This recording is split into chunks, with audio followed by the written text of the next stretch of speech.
Hello,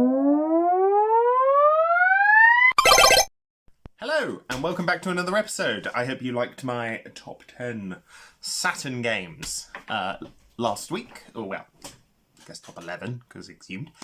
But this week I thought I'd do something a little bit controversial, heavily controversial. This is my unpopular gaming opinions. It's not going to be stuff like, women should be scantily clad, or women should not be scantily clad, or any of that stuff that's going on with Stellar Blade right now. Instead, it's just going to be stuff that I enjoy, or games I hate, comparatively. Yeah. Why not? So I've got a few, but we're just gonna kind of start with the first one. I think that Nintendo haven't made. I think the best game Nintendo pumped out in 2017 was ARMS. I got Breath of the Wild on the Wii. You didn't care for it. We'll get to that. But I think ARMS was kind of the best thing they did that year. It was so much fun. It's just so much fun. I wish Nintendo would go out and make new weird shit like this. You know, just the idea of having really stretchy, punchable arms in a boxing game. Yes, please. I want another ARMS. I want another game like this. I want to play as Min Min again in another game on the Switch 2 or whatever the heck their next console's going to be. So much fun. So much fun. Just such a genuinely joyful experience playing ARMS. It's just such a wonderful, stupid little game. But it's a delightful little game. Even down the line, if they don't, if you're unable to play all the DLC characters that are released for free, because Nintendo does cool stuff, unlike Sony and Microsoft. Pick up ARMS. It's just genuinely so bloody good. Here's something that a lot of people are going to find controversial. As I said, I didn't like Breath of the Wild. I didn't. In fact, here's the controversial bit. I think Wind Waker is better. I think Wind Waker is a better game than Breath of the Wild for two major reasons. Number one, your sword doesn't break. Your sword doesn't break every time you swing it. You know? That is a dreadful mechanic. It is awful. And to be perfectly honest with you, it was the sole reason why I stopped playing this. It was the weapon degradation. Weapon degradation is not a good idea in any game. Horror. I'm sure it is for survival ones. Great, but if you're going to put weapon degradation in, let me fix my shit. You can't do that in Breath of the Wild. So as a result, I swore off it. I think it's dreadful. I think it's an awful, miserable piece of crap. And I know that's sacrilegious. I'm sure that's sacrilegious to a lot of people. But I personally think that Breath of the Wild suffers from two major problems. Number one, it's way too open. Like, I don't like open world games at the best of times. I find them boring. They're all the same. And only certain games really benefit from it. So, for example, I think that Pikmin 4 having a more open area was very beneficial. I think that Mario going open world with Super Mario Odyssey was a stupid idea. Awful. I got rid of that game. I got rid of it. The two of the biggest games on the fucking Switch, and I think they're shit. I think they're dreadful. I think they're absolutely god-awful. By contrast, Wind Waker has that kind of open world air about it, but yeah, and it is kind of annoying. You can't just sail into any part of the sea that you want to. However, it's more structured. The dungeons are better. It doesn't waste, especially this version. The HD version on the Wii U doesn't waste your bloody time. The GameCube version does. The GameCube version definitely wastes your bloody time in the Triforce Hunt, but they fixed it. Do you think Breath of the Wild will get that treatment? I don't think so. They doubled down. They doubled down on the weapon degradation for Tears of the Kingdom, and the second I heard that, I wrote the game off. Because I wasn't going to put up with that. I wasn't going to put up with weapon degradation, even if they're like, oh, you've got this new fuse mechanic. Great, I don't care. It's a bullshit mechanic in the first place, and the fact that the fucking Master Sword has to recharge for 10 minutes after you get after you used all of its hits is insane. It's insane. I mean, it kills the pace, because I'm not going to use any other weapon. Why the fuck would I use any other weapon than the Master Sword in a Zelda game? Pointless. Completely and utterly pointless. Garbage. Garbage game. Dreadful. I think it's hogwash. Just go play Wind Waker. Wind Waker is where Zelda peaked anyway. And yes, I mean that over Twilight Princess. I played that this year for the first time. I thought it was merely okay. Horrifying. A lot of this list is going to be, I think Thing is better than Thing, by the way. This next one, not so much. I don't think Mario works in 3D. I don't.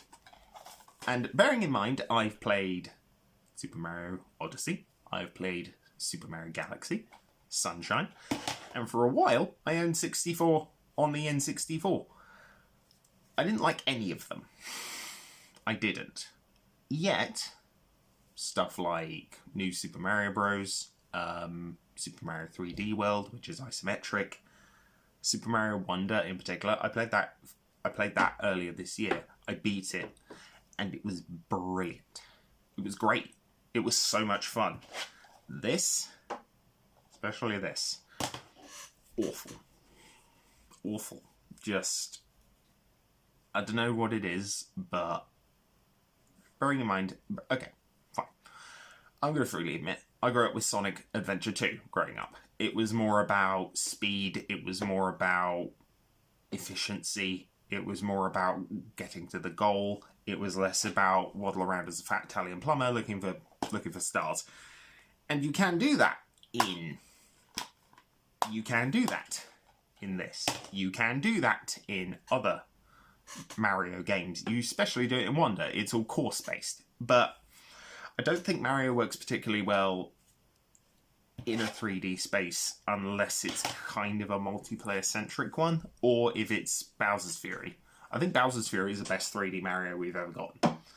And I will stand by that. I think it's great. And if the next Mario game is anything like it, I may get it. Well, next 3D one specifically. But if it isn't, I'm not interested. I'm just not. I think it will be terrible. I think it will be complete and utter hogwash. Yeah, just no. Here's one that I'm sure a lot of people can disagree with me on. I think Splatoon 1 was where the series peaked. I played a bit of 2 online. I didn't care for it. And quite frankly, 3 is not worth the money. It isn't. Sure, it brings in a new campaign mode. There's this new roguelike thing, which fuck off adding roguelikes to everything. Roguelikes suck. Fine. Do death as a mechanic. I don't care. Like, it feels like a failure state every time you die. And why would I want to keep playing the same shit over and over and over again every fucking time I die? It's aggravating. It's terrible. So, when Splatoon was announced, the first one, I played the ever-loving snot out of this. And I will maybe do so again, what with the new certain thing that is happening with the Wii U and the 3DS. And I will, because Splatoon 1 is excellent. Splatoon 1 is fantastic. Splatoon 2 couldn't really hold my attention, and I think 3 is a waste of time. I think it's a complete waste of time. I bought it a while ago and played it.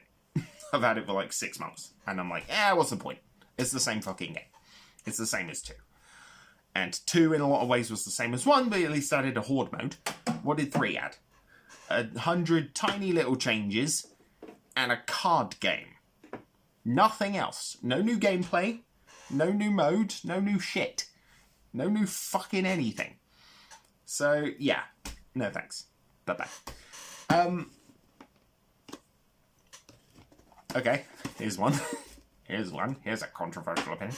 I think Fire Emblem Fates has a great story. I do. Specifically Conquest. So I've tried playing Birthright. Yeah, I don't care for Birthright as much, but Fire Emblem Fates has really solid characterization. I think this is the thing that really sells this game in particular. Is the characters are right. The characters are good. I gave more of a crap about pretty much all the cast of Nor than I did about anyone in Engage. Like any single character outside of maybe Yunaka. Hell, I sold Fire Emblem Engage again. Like, I bought it and I was like, I'll give it another try. I've never been so miserable playing a game. Like, I think Engage is the flat-out worst in the series that I have played. And I've played Echoes of Valentia, I've played Three Houses, Fate, Awakening, and Engage now. And I think that, of all of them, I didn't care for Echoes of Valentia too much, but that's just because it wasn't really my cup of tea. Engage was just miserable. By contrast, this has a better story. Engage's story was just really by the books, boring, and stupid. Fate's, on the other hand, was stupid. It was really stupid, and in a lot of ways, barely held together with spit and tape, but at least it was held together and wasn't generic. It wasn't boring. It was just insane.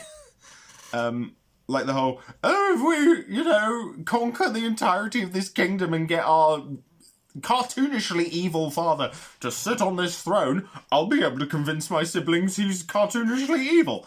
Bit stupid. But you know what? It had some really solid missions. It had some really solid characterization. It had some fucking amazing music. Like, the character designs weren't fucking VTubers. And, yeah.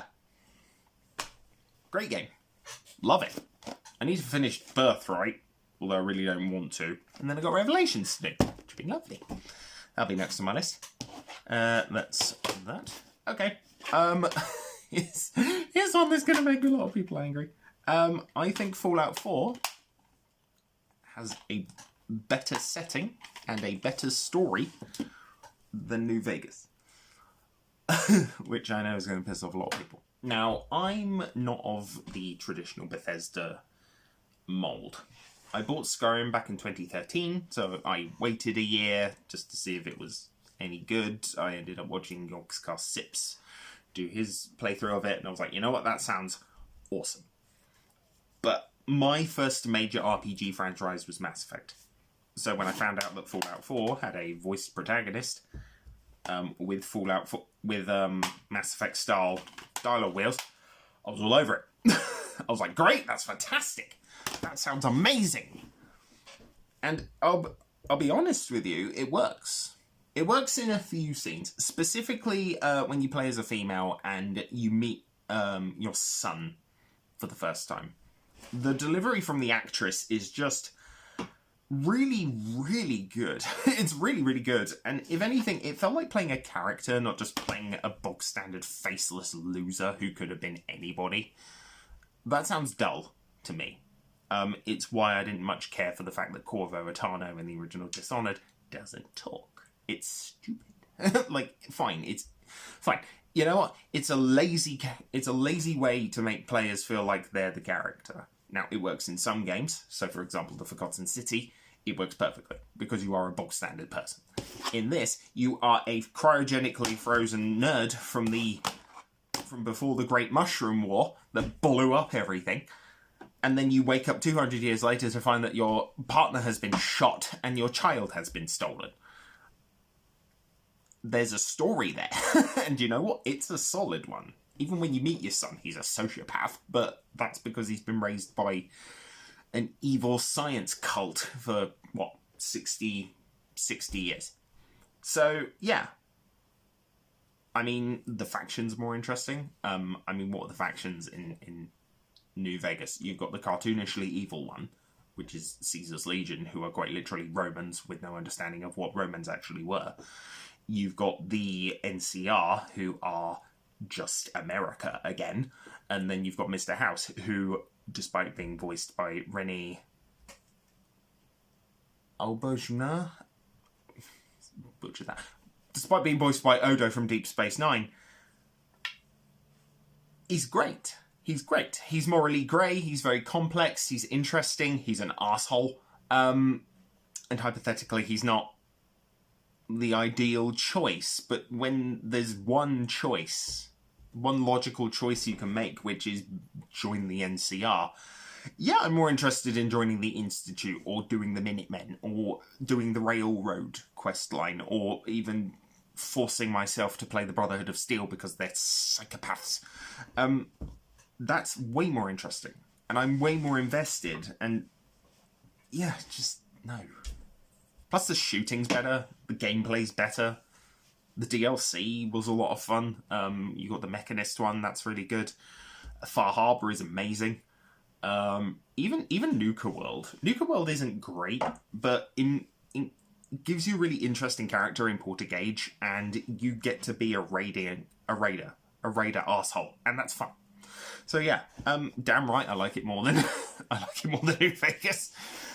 New Vegas just has terrible gunplay. Its world building is better.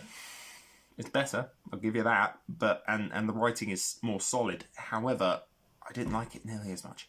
I just couldn't click with New Vegas, and I think a big part of it was its gameplay is fucking shit. It's awful, and that's okay. Moving on. As much as I like Pikmin, I think Overlord is more fun. This one. I think Overlord is a more fun series than Pikmin. I think Pikmin struggles in a lot of ways because it's all it's all the same plot across the board. In 1, 2, 3, and 4, it's you crash on Earth and you have to survive. I will admit, 2 mixes it up. It mixes it up by going, oh, you've got a colossal debt and you have to go back to Earth to collect a bunch of shit. And it's like, cool, that's fine. I like 2. I thought 3 was not very good. I don't care for 1. 4 is fantastic. But you know what? Being an evil overlord with a bunch of rambunctious, very British minions being very angry about everything. Give me more of this. Give me more Overlord. Give me more weird play as an arsehole villain games. That's just legitimately more entertaining. I mean, the manual's called Guide to World Domination. Give me more. Give me more. I want more Overlord. Hell, I bought all of them. Dark Legend's really good on the Wii. Overlord 2 is really solid. I still think 1 is better, just strictly based on that DLC. I think it's really good. But yeah, it's a shame we don't get more games like Overlord. More games that kind of take, say, an Nintendo property and go, what if this but evil? Yeah. Okay. One final one on my unpopular gaming opinions video. Lilac Wars is great. Assault is better. Horrible, I know. Star Fox Assault. I bought this game for 40 quid, maybe 10 years ago. It sat on my shelf for that period of time until I played through pretty much all of it, short of the final level last year. It's amazing. Now, don't get me wrong, I like Lilac Wars, or Star Fox 64, as it is known in other countries. But Star Fox Assault, I don't know, has a story. It has a much more engaging story. It acknowledges that godforsakingly awful game by Rare halfway through the franchise that blew up and was crap, but puts it in such a way where you actually give a shit about one of the characters. And that's a wholly special thing. The gameplay is awesome. The fact you can get out of the air wing and then get into like a tank, or you can run around on foot, and there's like all of these kind of open area missions. Now, it's short. It's very short. I beat this in an afternoon, but that's not a bad thing.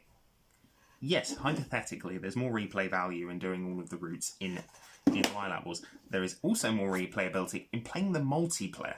The multiplayer is bloody brilliant. It's so freaking good.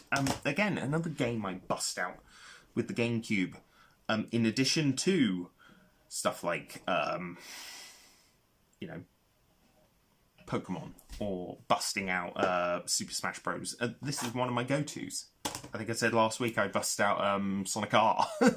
Sonic R and Star Fox Assault are definitely my kind of go-to multiplayer games on the GameCube, outside of F-Zero GX. And you know what? Yeah, they're really good. They're really good. They could probably hold your attention for a decent period of time. But I don't know. I think Star Fox Assault is just... I don't know. I gel with it more. I gel with it way more. I know a lot of this video boiled down to, oh, games I think are great, games I think are better, blah, blah, blah. Or, oh, games that a lot of people dislike. I don't. Here's another one. I think playing online-only games is detrimental to the industry because we get shit like live services, and a lot of that predatory behaviour is because we've been buying into it. We've been buying into microtransactions and loot boxes. I can very safely say, I haven't touched a loot box. I haven't touched a loot box. I've never bought a microtransaction. DLC, yes, I've bought DLC for games, but I only tend to buy it nowadays for games I like. Back in the day, I bought it for Mass Effect, I bought it for Halo, I bought it for Gears of War, Lost Planet 2, I want to say the original Crackdown and Crackdown 2. I bought it for Section 8, Prejudice. What else did I buy it for? Metal Gear Rising. Metal Gear Rising had an excellent DLC. But those DLC gave you something. Microtransactions don't. I think they are a dreadful, cancerous practice and are slowly killing AAA games. There's a reason we're not getting a new Dead Space remake. We're not getting Dead Space 2 isn't being remade because as far as they were concerned, they were like, oh, Dead Space 1 didn't sell very well. It did, it sold 5 million. But that's not good enough because they couldn't rob us of more money. They couldn't rob us of more money for pointless, tacky crap. And I think that feeding that is killing the industry. I think it's killing our hobby. And yeah, I know it's a bit of a dour note to end on. So I will leave you on something that a lot of people will hate, but will also find hilarious. Okay.